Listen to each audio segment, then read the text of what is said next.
ابو قلابہ سے روایت ہے کہ انہوں نے حضرت مالک بن حویرث رضی اللہ عنہ کو دیکھا جب وہ نماز پڑھتے تو اللہ اکبر کہتے، پھر اپنے دونوں ہاتھ اٹھاتے، اور جب رکوع کرنا چاہتے تو اپنے دونوں ہاتھ اٹھاتے،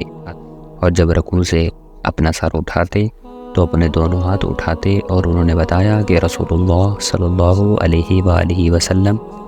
ایسا ہی کیا کرتے تھے۔ صحیح مسلم حدیث نمبر 866۔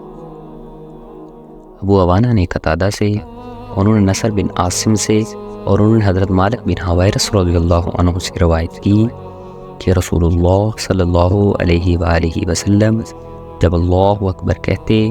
تو اپنے دونوں ہاتھ بلند کرتے یہاں تک کہ انہیں اپنے کانوں کے برابر لے جاتے، اور جب رکوع کرتے پھر اپنے دونوں ہاتھ بلند کرتے یہاں تک کہ انہیں اپنے کانوں کے برابر لے جاتے، اور جب رکوع سے اپنا سر اٹھاتے تو سمع اللہ لمن حمدہ کہتے، اور ایسا ہی کرتے۔ صحیح مسلم حدیث نمبر 865۔ قتادہ سے ابو عوانہ کے بجائے سعید نے باقی ماندہ اسی سند کے ساتھ روایت کی کہ انہوں یعنی مالک بن حویرث رضی اللہ عنہ نے اللہ کے نبی صلی اللہ علیہ وآلہ وسلم کو دیکھا، اور سعید نے کہا یہاں تک کہ دونوں ہاتھ اپنے دونوں کانوں کے کنارے کے سامنے لے جاتے۔